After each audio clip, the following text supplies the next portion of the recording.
Christmas और winter का season हो और घर में फ्रूट केक की खुशबू ना आए, ऐसा कैसे हो सकता है? आज मैं शेयर कर रही हूँ एक soft, moist, eggless fruit cake जिसमें हम ऑरेंज जूस में सोक्ड ड्राई फ्रूट्स का फ्लेवर देंगे। ये केक बिगनर्स के लिए भी परफेक्ट है और रिजल्ट भी बेकरी स्टाइल आता है। इस केक की सबसे खास बात है कि ये एगलेस है, इसमें नेचुरली फ्लेवर्ड ड्राई फ्रूट्स हैं और सॉफ्ट और रिच टेस्ट है। और सबसे अच्छी बात है कि इसके लिए आपको कोई फैंसी इंग्रेडिएंट्स या इक्विपमेंट की ज़रूरत नहीं है। आप इस केक को ओवन या कुकर किसी में भी बना सकते हैं। तो शुरुआत की है मैंने 2 ऑरेंजेस का जूस निकालने के साथ। ऑरेंज जूस सिर्फ स्वीटनेस नहीं देता, ये ड्राई फ्रूट्स को सॉफ्ट भी रखता है। उनका नेचुरल फ्लेवर बाहर भी लाता है और केक को एक ब्यूटीफुल सिट्रस अरोमा देता है। तो करीब हाफ कप ऑरेंज जूस निकला है और अब इसमें मैं नट्स को सोक करूँगी। नट्स को मैंने यहाँ थोड़े छोटे छोटे पीसेस में काट के रखा हुआ है। अब इसमें जा रहा है काजू, चॉप्ड अंजीर, किशमिश, टूटी फ्रूटी, बादाम, अखरोट और क्रैनबेरीज। तो यहाँ सारे नट्स मैंने 2 टेबल स्पून के करीब लिए हैं। सिंपल सा फॉर्मूला है, जितने ज़्यादा नट्स डालोगे आप उतना ही बढ़िया केक बनेगा। तो अच्छे से मिक्स कर लें इसे यहाँ और सोक होने दें।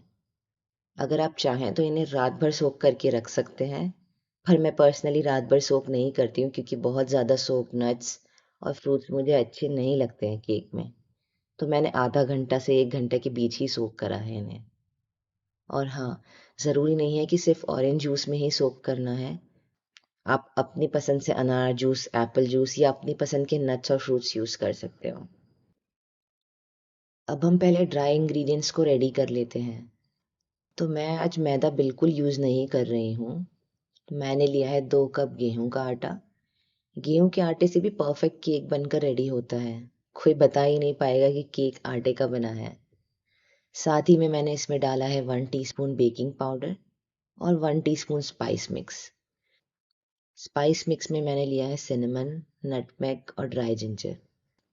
अगर आपके पास चाय मसाला है तो वो भी यूज़ कर सकते हैं। स्पाइस मिक्स बनाने की ज़रूरत नहीं पड़ेगी। ये स्पाइसेस ही केक को फेस्टिव वार्म देते हैं जो क्रिसमस केक में ज़रूरी होती हैं। अच्छा, मैं आटे से बना रही हूँ, आप चाहें तो मैदा यूज़ कर सकते हैं या हाफ एंड हाफ आटा और मैदा भी यूज़ कर सकते हैं। मिक्सचर को अच्छे से छान कर साइड में रख लें। तो ड्राई मिक्सचर रेडी है और हम वेट इंग्रेडिएंट्स पर काम शुरू करेंगे। तो हम यहाँ यूज़ कर रहे हैं हाफ कप ब्राउन शुगर और half cup oil. Brown sugar cake को डीप कलर देता है और कैरेमल लाइक फ्लेवर भी देता है जो फ्रूट केक के लिए परफेक्ट होता है। अगर ब्राउन शुगर ना हो आपके पास तो रेगुलर वाइट शुगर भी यूज़ कर सकते हैं। इस केक की एक और ख़ास बात है कि इसमें आपको शक्कर पीस के नहीं लेनी है, आप डायरेक्टली भी यूज़ कर सकते हैं। साथ ही में मैंने इसमें लिया है 1 टीस्पून वेनिला एसेंस। तो इसे अच्छे से मिक्स करके एक साइड में रख दें। अब आते हैं सबसे इम्पोर्टेंट स्टेप पर। यह है एगलेस केक का मैजिक वेट मिक्सचर। तो यहाँ मैंने ले लिया है 1 cup milk, 1 teaspoon baking soda और 2 टीस्पून एप्पल साइडर विनेगर। जैसे ही विनेगर मिल्क में जाता है, मिल्क थोड़ा सा कर्डल होने लगता है और यही हमें चाहिए। ये मिक्सचर एक्ट करता है बटर मिल्क के जैसे, जो कि केक को देगा एक सॉफ्टनेस, फ्लफी टेक्सचर और एग की कमी बिल्कुल महसूस नहीं होगी। इसलिए प्लीज़ इस स्टेप को स्किप मत करिएगा। ये एगलेस केक का सीक्रेट है। मैं आपको पास से दिखाती हूँ। देखिए कितना बबली हो गया है ना दूध। हमें बिल्कुल ऐसा ही चाहिए परफेक्ट केक बनाने के लिए। अब केक टिन रेडी कर लेते हैं।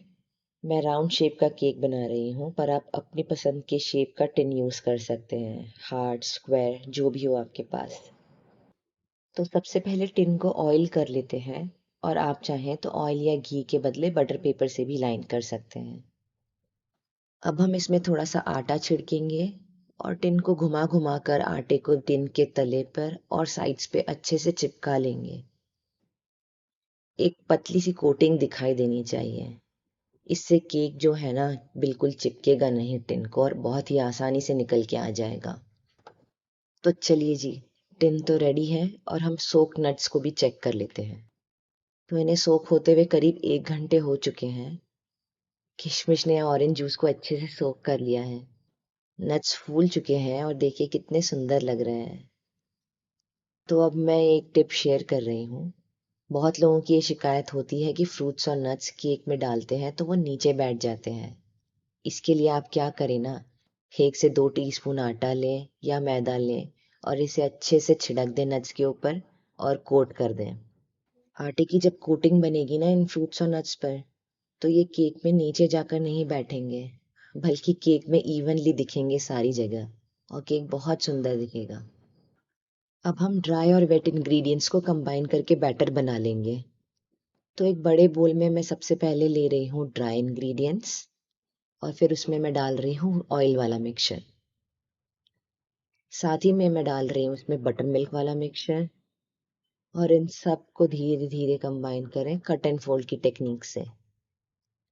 आप देखिए मेरे हाथ का मूवमेंट, हाफ सर्कल में फोल्ड कर रही हूँ और फिर ऊपर से नीचे कट। ऐसा करते चलिए जब तक मिक्सचर कंबाइन ना हो जाए।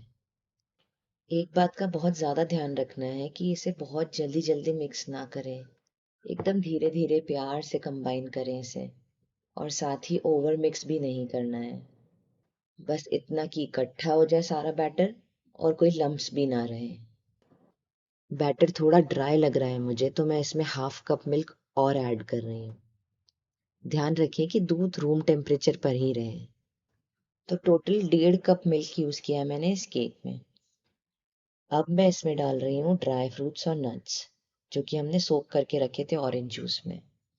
तो बचे हुए ऑरेंज जूस को अलग निकालने की ज़रूरत नहीं है, आप उसको इसके साथ में ही केक के मिक्सचर में डाल सकते हैं। अब इसे फिर से कट एंड फोल्ड वाले मेथड से कंबाइन करें और यहाँ सॉफ्ट और एरी बैटर रेडी है कुकर या ओवन में जाने के लिए। तो मेरा ओवन प्री हीट होकर रेडी है और अगर आप कुकर यूज़ कर रहे हैं तो इस स्टेज पर आपका कुकर भी प्री हीट होकर रेडी होना चाहिए। और आप साथ ही में ट्रांसफ़र कर लीजिए बैटर को अपने प्रिपेयर्ड टिन के अंदर। टिन को 1-2 बार टैप कर लें और साथ ही में चाकू की मदद से बीचों बीच एक क्रॉस का मार्क बनाएं जिससे कि केक बीच में से फूल के फटे ना।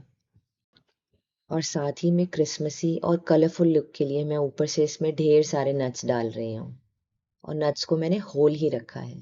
तो चलिए जी, अब केक गया ओवन में 180 डिग्रीज पर 45 मिनट्स के लिए बेक होने के लिए। केक बिल्कुल अच्छी तरह से बेक हो चुका है और घर में इसकी खुशबू एकदम भर गई है। देखिए ऊपर से केक इवनली ब्राउन हो गया है, एजेस भी क्लीन है और बीच से भी नाइसली सेट है। अब इस स्टेज पर केक को तुरंत कट नहीं करना है, इसे थोड़ा ठंडा होने दीजिए ताकि स्ट्रक्चर इसका सेट हो जाए। फ्रूट केक को ठंडा होने का पूरा टाइम देना बहुत इम्पोर्टेंट है क्योंकि जैसे जैसे ये ठंडा होता है ना, फ्लेवर्स और ज़्यादा डेवलप होते हैं। अभी मेरा केक रूम टेम्परेचर पर नहीं आया है पर ये थोड़ा ठंडा हो चुका है, तो मैं आपको दिखाने के लिए इसे अभी ही कट कर रही हूँ। मेरा चाकू यहाँ बहुत अच्छे से चल रहा है केक के ऊपर क्योंकि अंदर से बहुत सॉफ्ट और मॉइस्ट बना है। देखिए स्लाइस कितनी क्लीन आ रही है, क्रम्ब बिल्कुल सॉफ्ट है और फ्रूट्स इवनली स्प्रेड है केक पे। आप इसके छोटे पीसेस करके एयर टाइट कंटेनर में स्टोर करें, चाय के साथ एंजॉय करिए और पूरी फैमिली को खिलाइए। इस केक को आप क्रिसमस, न्यू ईयर या किसी भी विंटर सेलिब्रेशन के लिए बना सकते हैं। अगर आपको ये रेसिपी पसंद आई हो तो वीडियो को लाइक ज़रूर करें और मेरे चैनल को ज़रूर सब्सक्राइब करें। Thank you.